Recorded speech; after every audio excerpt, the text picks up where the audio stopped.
은혜로운 찬양 감사합니다. 올해도 매 예배의 시간마다 충성을 다하실 우리 성가대 여러분 위해서 박수 한번 하겠습니다. 감사합니다.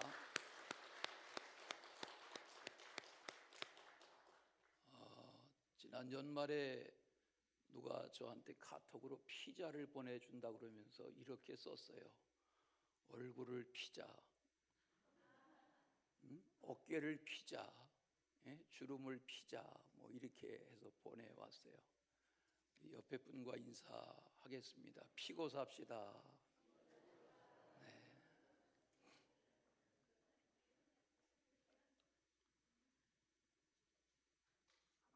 시편 29편은 다윗에 의해서 기록된 감사 예배 시 중에 하나입니다. 길지 않은 이 짧은 시편의 본문 속에 보시면 1절과 2절과 9절에 영광이라는 단어가 반복됩니다. 영광과 능력을 여호와께 돌리고 돌릴지어다. 또 여호와의 이름에 합당한 영광을 돌리며, 9절에도 보니까 그의 성전에서 영광이라 하도다. 다윗은 어떤 삶을 사는 것이 하나님께 영광을 돌리는 삶인지를 알았습니다. 그래서 다윗은 하나님께 예배하는 생활을 즐거워했습니다. 오늘 말씀의 1절을 다시 보시면 너희 권능 있는 자들아 이렇게 말하는데, 여기서 말하는 권능 있는 자들이란 하나님의 택하심을 받아서 언약민족으로 살아가는 이스라엘 백성을 향해서 초청하는 그런 내용으로 되어 있습니다. 과거에 서울시장을 지낸 어느 시장께서 기독교 신앙을 가지고 교동협의회라는 것을 조직한 적이 있습니다. 지금은 주민센터라고 하지만 과거에 동사무소라고 하던 당시에 교회와 동사무소의 협의체다, 이래서 서울 성시화 운동을 벌이려 하고 교회와 동사무소가 앞서서 연합하면 행정적으로 소외된 이웃들을 잘 돌보고 섬기며 교회와 성도들이 신앙의 역할을 잘 할 수 있겠다, 이런 단순한 생각을 가지고 이런 조직을 해보았지만 다른 상대 종교, 불교를 비롯한 여타한 종교의 반대에 부딪혀서 유명무실하게 되고 말았던 적이 있습니다. 여러분, 우리가 하나님 하며 살지만 세상에는 하나님을 모르고 우상을 숭배하고 또 우상의 실존처럼 여기며 사는 이들이 세상에는 의외로 많습니다. 그러나 다윗은 달랐습니다. 다윗이 하나님을 경배하고 하나님 중심의 삶을 살아갈 뿐만 아니라 자기의 민족을 향해서, 온 나라의 백성을 향해서 하나님의 영광을 구하는 신앙으로 살자, 이렇게 초청할 수 있었던 것은 백성들이 세운 왕이 아니라 하나님의 택함을 받은 왕으로 하나님의 선민다운 민족으로 살아가기를 원하는 그런 다윗의 고백이 담겨 있는 것을 알 수 있습니다. 오늘 다윗은 택함받은 나라의 왕으로서 나라인 이스라엘, 또 민족인 이스라엘 백성들에게 하나님 중심, 예배 중심, 말씀 중심, 성전 중심의 삶을 살아야 한다는 권면과 초청을 하고 있습니다. 다윗은 우여곡절이 많았던 인생입니다. 사악하고 패륜한 범죄도 저질렀습니다. 그런 그가 처절한 회개의 과정을 거쳐서 하나님 앞에 다시 쓰임받는 새날을 보게 되었습니다. 다윗은 하나님을 가까이 했고 하나님도 다윗의 변화된 모습을 주목하셨습니다. 사도행전을 읽다 보면 13장 22절에 다윗에 대하여 말합니다. 내가 이새의 아들 다윗을 만나니 내 마음에 맞는 사람이라 내 뜻을 다 이루리라. 무슨 말입니까? 한 나라의 권세를 가진 왕의 눈에 들거나 왕의 마음에 들어도 왕은 그를 측근으로 곁에 두고 싶어 합니다. 왕의 마음에 들면 영의 정도 될 수 있고 좌의 정도 될 수 있습니다. 하나님의 마음에 합당한 인생으로 살아간다는 것처럼 귀한 것은 없습니다. 그 대표적인 인물이 홍수 시대를 예고했던 당시에 노아라는 사람인 것을 우리가 압니다. 믿음의 선진을 소개하는 히브리서 말씀에 11장 7절에 보면 노아에 대하여 한 구절로 그의 신앙을 규정합니다. 믿음으로 노아는 아직 보이지 않는 일에 경고하심을 받아 경외함으로 방주를 준비하며 그 집을 구원하였으니 이로 말미암아 세상을 정죄하고 믿음을 따르는 의의 상속자가 되었느니라. 이게 무슨 말인가? 가만히 들여다보니까 노아는 하나님의 경고의 말씀을 소중히 여기는 믿음의 사람이었다 하는 겁니다. 하나님을 경외하여 말씀에 순종하고 방주를 건설하는 사람이 노아였습니다. 남들이 뭐라고 손가락질을 하던 노아는 하나님의 말씀이 이루어질 줄로 믿었습니다. 그는 때가 되어 자신과 8 식구의 가족이 구원받는 중심의 가장이 되었습니다. 세상에 가득한 죄의 편에 서지 않았던 사람이 노아였습니다. 하나님에 대한 믿음을 따라 그를 성경은 히브리서는 의의 상속자가 노아다 이렇게 규정합니다. 오늘 본문에 보면 다윗은 7번이나 반복하는 표현을 합니다. 여호와의 소리라고 했습니다. 성경을 보시겠어요? 3절부터 9절까지 보시면 반복되는 다른 시편에서 만나볼 수 없는 특별한 표현의 다윗의 고백을 만나게 됩니다. 여호와의 소리, 여호와의 소리 그랬습니다. 여기 여호와의 소리라는 표현은 마치도 노아의 홍수 때를 염두에 둔 고백과 같은 관찰을 하게 합니다. 여호와 하나님께 영광을 돌리는 삶을 살아가야 한다는 민족적인 권면을 하면서 올바른 신앙의 태도가 뭔지, 올바른 신앙의 자세가 뭔지를 소개하고 있습니다. 자, 그러면 오늘 제목을 그렇게 정하였는데 여호와께 영광을 돌리는 자의 삶의 태도가 무엇이고 그런 인생에게 하나님이 주셔서 누리게 하시는 복은 무엇인가? 오늘 말씀해 보시면 첫째는 여호와께 예배하게 된다. 여호와께 영광 돌리는 자의 첫 번째 특징은 하나님께 예배하게 된다는 겁니다. 오늘도 우리가 예배하기 위해서 모였습니다. 말씀을 잘 보십시오. 거룩한 옷을 입고 여호와께 예배할지어다 그랬습니다. 여기 거룩한 옷이라는 표현을 보면 설명하지 않아도 아실 수 있겠죠. 제사장이 입던 거룩한 의복, 에봇이죠. 성막을 섬기던 레위 사람들의 구별된 의복을 상상할 수 있죠.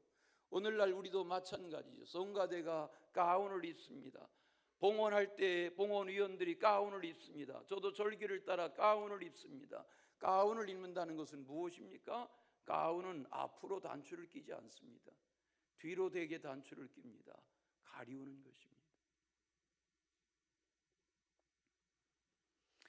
여기 거룩한 옷을 입고 찬양하고 거룩한 옷을 입고 봉헌하고 거룩한 옷을 입고 예배한다는 말은 성결된 마음과 성결된 삶의 태도를 가지고 하나님께 예배한다는 것입니다.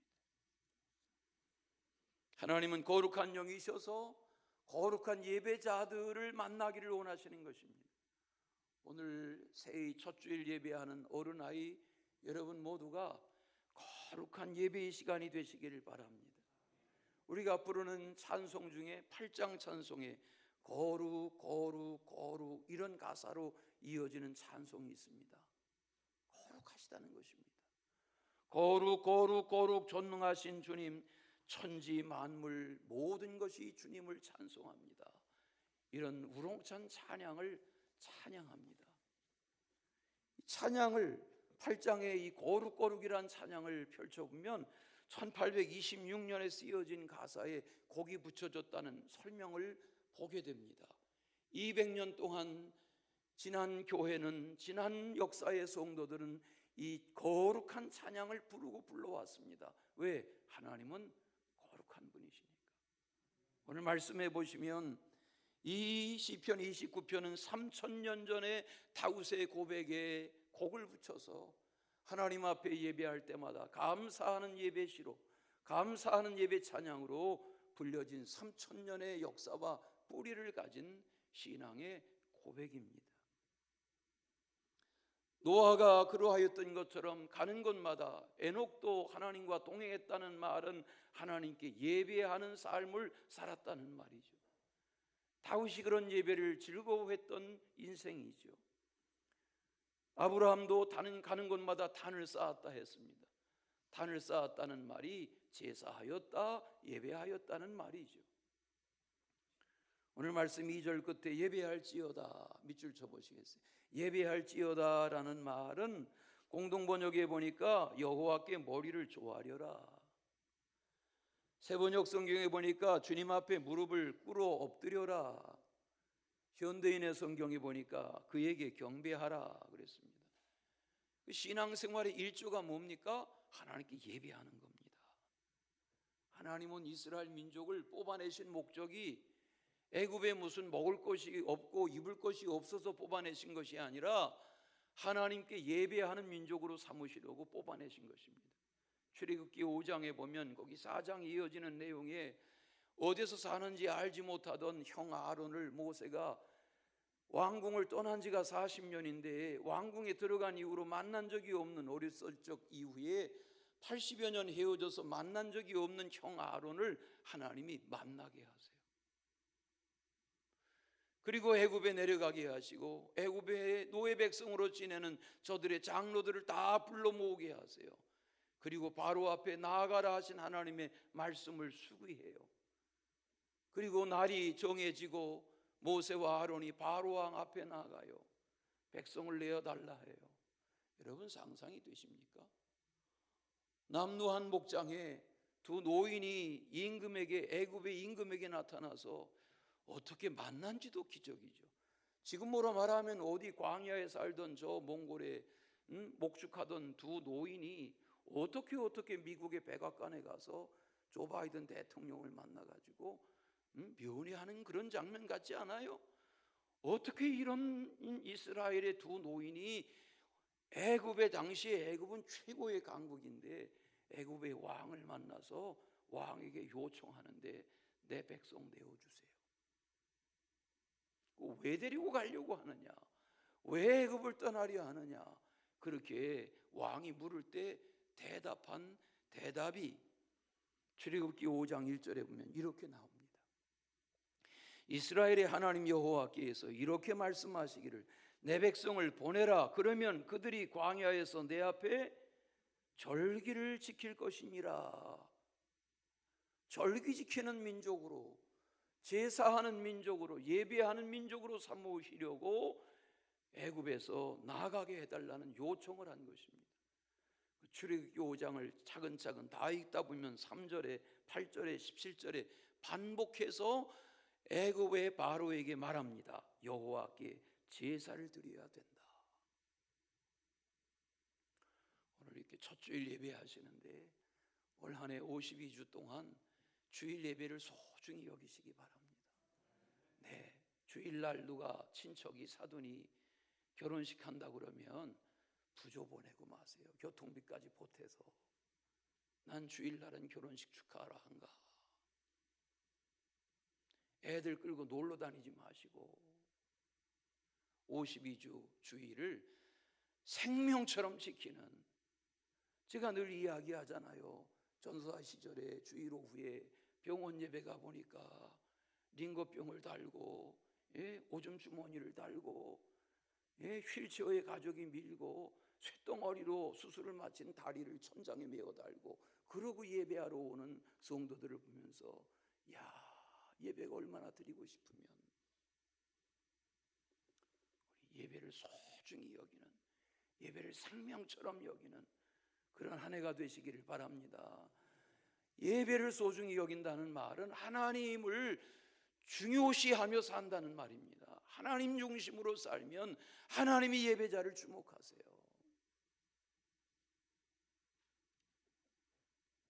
다윗의 때에도 마찬가지, 오늘날도 마찬가지입니다.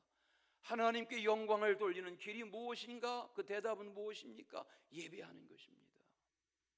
예배를 소중히 여길 때에 하나님의 은혜가 임하게 될 줄로 믿습니다. 신앙생활은 그러므로 예배생활입니다.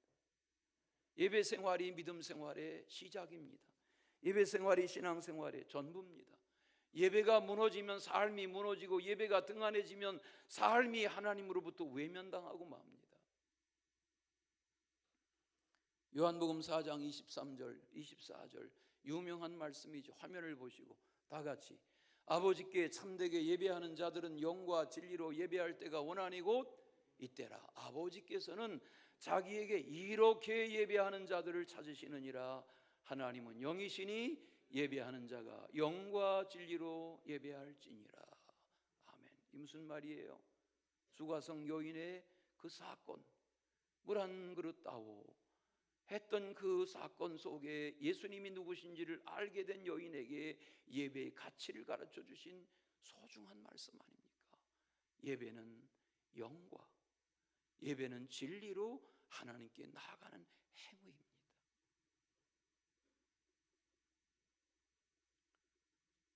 미국의 39대 대통령을 지낸 지미 카터 대통령은 올해 100살이 됩니다.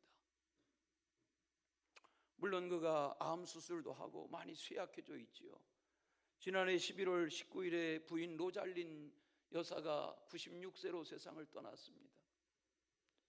자기의 고향 쪽에 있는 아틀란타의 그랜 메모리얼 교회에서 장례식이 있었습니다.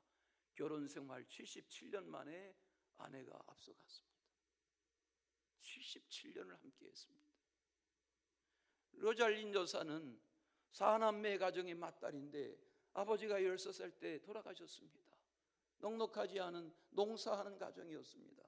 마을에 농기계 고쳐주고 농사하는 가정에 아버지가 돌아가시니까 어머니가 앞날이 막막해졌습니다. 맏딸 역할을 해야 했습니다. 그런 저가 열심히 공부하며 책임감 있게 동생들을 돌보며 어머니의 곁에서 자리를 지켰습니다. 19살 때인데, 18살 때인데 자기의 오빠가 해군 사관학교에 입학하게 된 아는 오빠의 친구가 지미 카터입니다. 그 지미 카터가 해군 사관학교 마친 초급장교 시절에 이 로잘린을 보고 뿅 갔습니다. 그래서 청혼했는데 거부당했습니다. 2번 청혼하고 19살의 로잘린을 아내로 맞았습니다. 77년을 살았습니다. 초급장교 시절에 아버지가 돌아가시면서 지미 카터는 해군의 별을 단 것이 아니라 해군의 옷을 벗고 시골 고향에 가서 거기 아틀란타 조지아 땅콩 농장에 아버지가 하던 농사일을 했습니다. 저들 부부의 별명이 땅콩 부부입니다. 땅콩 농부입니다. 피넛 파머라고 별명을 붙여서 땅콩이 4개 까면 그 아래 알맹이가 2개지요. 땅콩 농부 별명을 불려지면서 지냈습니다. 농사를 할 때나 나중에 주지사를 지낼 때나 대통령이 됐을 때나 로잘린은 검소했습니다. 소박했습니다.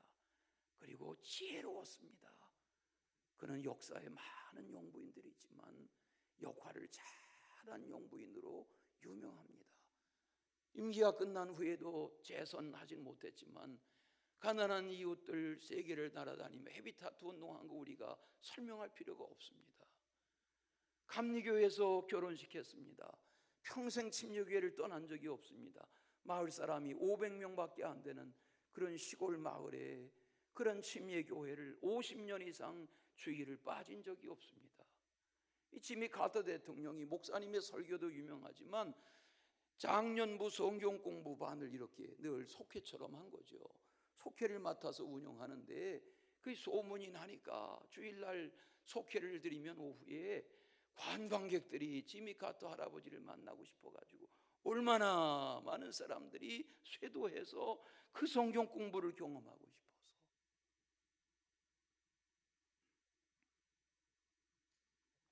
지미 카터는 10살 때부터 아버지의 땅콩 농장에서 일하면서 땀 흘리는 수고의 가치를 알고 컸다고 그럽니다.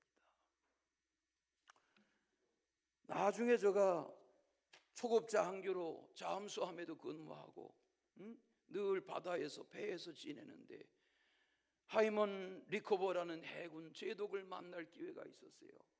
해군 제독이 자네 해군 사관학교 때 공부 열심히 했나?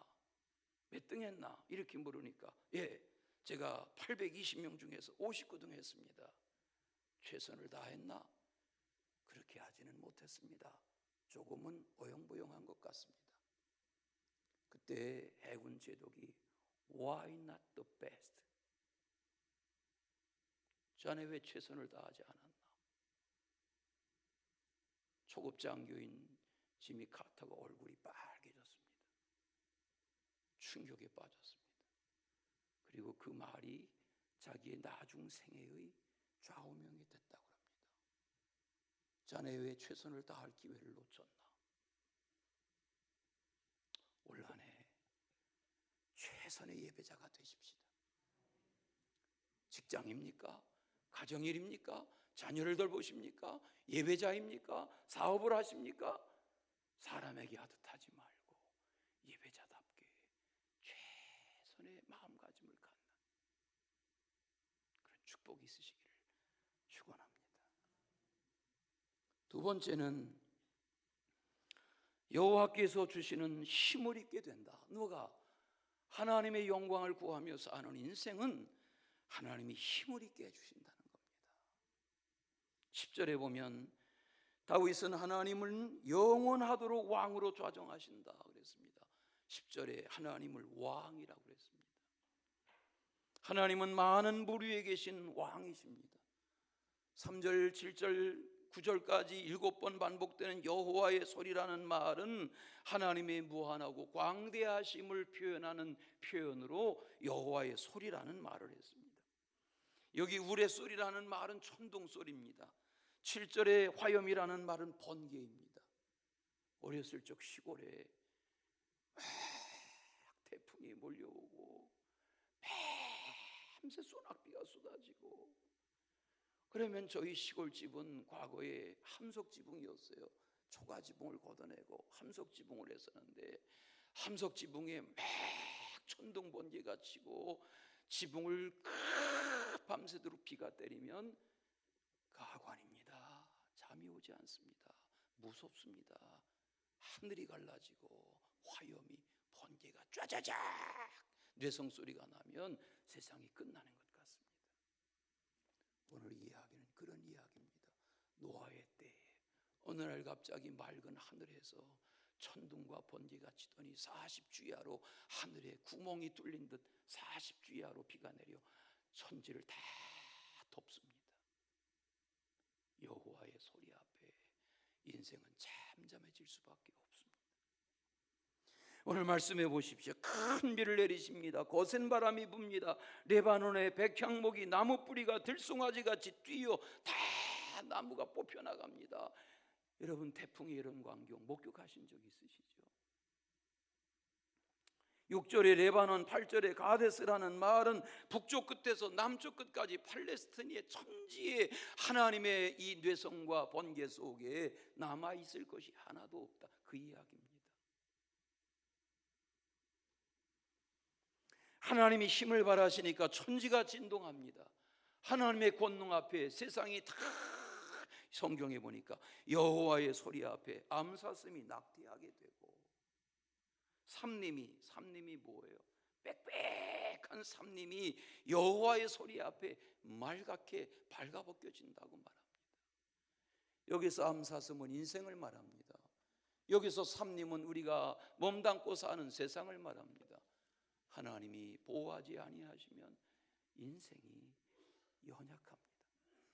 하나님이 지켜주지 아니하시면 천지가 보존될 수 없습니다. 그런 가운데 다윗이 고백합니다. 여호와의 영광을 돌려라. 여호와께 예배하라. 그때 왕이신 하나님이 하나님을 경배하는 자에게 힘을 주신다는 것입니다. 다 같이 힘을 주신다. 네, 영어로 찬송이 힘이라고 그랬잖아요. 예, 찬송을 열심히 부르면 하나님이 힘을 주세요. 임영웅이 따라다니지 마시고 찬송을 부르시란 말이에요. 지난번에도 우리 집사님 가정에 어머니 장례 모시느라 대전에까지 가는데 휴게소에 잠깐 들렀더니 보라색 잠바를 입은 아줌마 부대가 관광버스에서 쫙 내려요. 예? 보라색 잠바를 입은 저희들이 뭔가 그랬더니 김호중 부대래요. 전국을 쫓아다녀요. 하나님을 찬송하고 하나님을 예배할 때 힘이 주어진단 말이에요. 아멘? 그렇지 않습니까? 저도 고단하고 피곤하고 뒤숭숭하다가도 예배하고 나면 힘이 생기더라고요. 여러분은 그렇지 않으세요? 예배해야 힘이 생기는 거예요. 또 예배야? 또 주일이야? 이런 분을 회개하세요. 벌써 주일이야? 이런 분을 회개하세요. 또 성가대야? 여러분 귀하게 여기세요.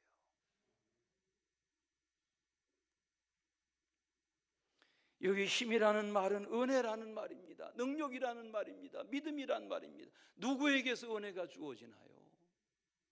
누구에게서 믿음이 공급되나요? 누가 우리에게 능력을 주시나요?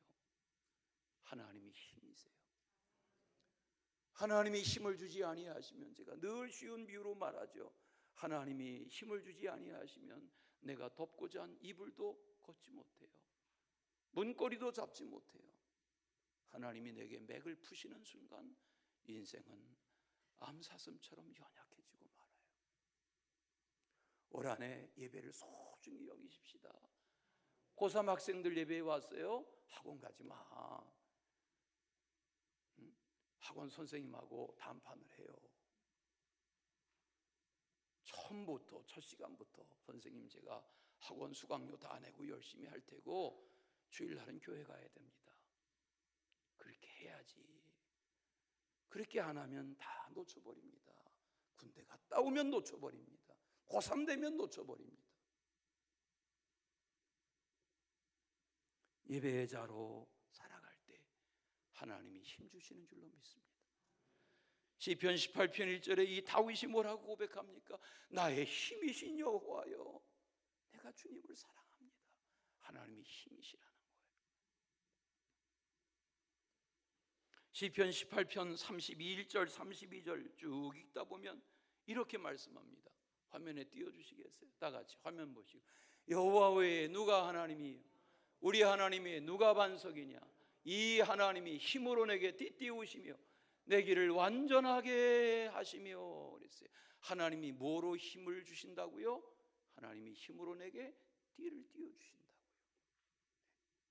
저희 장모님이 저한테 선물해 주신 것 중에 한 뼘짜리 이 바이오 벨트가 있어요. 바이오 벨트. 이게 동네 그런 거 파는 데 있잖아요. 체험하시게 하고 거기서 아마 사신 것 같아. 근데 저한테 주셨는데 산행하고 이럴 때, 겨울에 산행하고 이럴 때 하면 허리에 땀 납니다. 제가 이번에도 이제 어젯밤에 보따리 싸면서 보따리 안에다가 넣었습니다. 지표 없는 시간에 허리띠를 하고 좀 걸으려고. 여호와가 띠시라는 거예요. 아멘. 여호와가 띠가 되셔야 돼요. 하나님을 띠 삼을 때 하나님이 힘을 주시는 거예요. 재물 좋죠. 명예 좋죠. 지위 좋죠. 권력 좋죠. 그러나 하나님이 힘이 되어주지 아니하시면 하나님의 은혜가 함께 하시기를 축원합니다. 마지막은 여호와께서 주시는 평강의 복을 누리게 된다. 누가? 하나님을 경외하고 하나님께 영광을 돌리려 하는 자에게 하나님이 평강의 복을 주신다. 11절에 보시겠어요? 밑줄 쳐보세요. 평강의 복. 그래서 평강의 복. 옆에 분을 축복합시다. 신년주일이니까 평강의 복이 있으시기 바랍니다. 그렇지요. 사람이 여기 평강의 복이라는 말은 80절에 홍수라는 말과 대비되는 표현입니다. 여러분 홍수를 경험해 보셨습니까? 지난 여름의 홍수 때 한 명의 해병대 병사의 죽음으로 지금 해병대가 지금도 들썩들썩하지 않습니까? 어떻게 된 죽음이냐? 여러분 홍수는 무섭습니다. 여기 10절에 홍수라는 말과 11절에 평강하다는 말은 극에서 극입니다. 전쟁이 납니다. 지진이 납니다. 큰 물로 어려움을 당합니다. 홍수가 덮칩니다. 기근이 있습니다. 굶주립니다. 전염병으로 고생합니다. 사람의 힘으로 쉽게 해결할 수 없는 큰 어려움 중에 하나가 큰 물, 홍수인데, 노아의 홍수를 염두에 두고 고백하듯 다윗이 고백합니다. 하나님 예배하고 하나님 의지하고 하나님 영광 구하며 사는 인생에게 평강의 복을 주시는 줄로 믿습니다. 이렇게 백성들에게 초청하고 있습니다. 사람이 누리는 복 중에 가장 큰 복이 무엇입니까? 평강의 복입니다. 교회 오면 졸린 이유가 뭡니까? 평안하니까. 여러분, 사람이 평안하지 않으면 임금이라도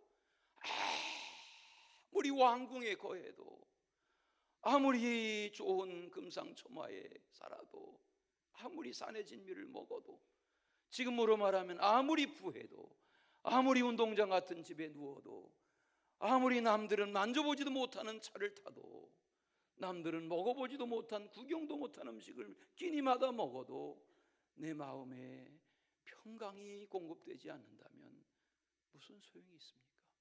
평강이 없다면. 우리 지난 수요일 날 다녀가신 우리 선교사님하고 잠깐 대화하다 보니까 그분이 삼성에 26년 계셨는데 삼성 돌아가신 이건희 회장 이야기래. 그렇게 뭐라고 그래, 빨리 달리는 자동차, 레이싱카, 네, 그걸 그렇게 좋아하셔가지고 지금 쉬운 몇 대를 남겨놓고 돌아가셨잖아요. 그분이 자기 전용 뭐라 그래, 그 트랙을 안 하니까 용어도 모르는데 그런 거 있잖아요. 예? 자기가 전용으로 쓰는 그 트랙이 있다니까요. 휙 하면 300km씩 달리는 그거 하다가 사고를 당하셔가지고 몸이 다 부서지고 그랬던 날들이 있어서 아마 그래서 더 오래 못 사신 것 같아요 라고 말해요. 그가 남겨놓은 수억짜리 스포츠카가 50대가 넘습니다. 지금도 박물관에. 너무 빨리 가려 하지 마세요. 너무 앞서가려 하지 마세요. 너무 큰 거 좋아하지 마세요. 더 좋은 거, 더 큰 거, 더 많은 거, 거기에 사단의 함정이 있습니다. 어제가 교회력으로 주연일이고 오늘이 주연절 첫 주일입니다. 주보에 보시면 주일 주보에 주연 후 첫 주라는 말은 어저께가 주연일입니다. 주연일이라는 말은 주님이 현현 나타나신 일. 무슨 말이냐면 하나님의 아들로 베들레헴에 오신 예수님이 30년을 베들레헴에 사는 동안 가족들도 저가 하나님의 아들이 맞나, 물론 어머님은 알죠. 천사의 고지로 낳았으니까. 그러나 동생들도 예수님이 우리 맏형이지만 하나님의 아들 맞나, 그런데 예수님이 30을 채운 어느 날 세례 요한을 찾아가요. 요단강의 세례를 받아요. 40일 금식해요. 하나님의 아들인 것을 세상에 드러내기 시작해요. 요즘 마가복음 대하시는 대로 가는 곳마다 소문이 따라다녀요. 주현이라는 말은 그분이 주님이시라는 것이 세상에 나타났다 하는 말이에요. 주현. 예수님은 주님이세요. 예수님은 하나님의 아들이세요. 하나님의 아들이 이제 다음 주를 지내면 다 성탄의 흔적이 거두어지겠지만 주님은 우리 가운데 현하세요. 임재하세요.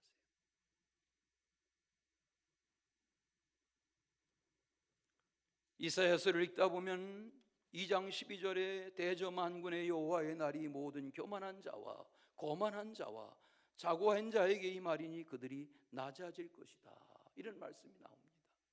하나님은 은혜를 알고 감사하고 겸손하게 사는 자를 주목하십니다.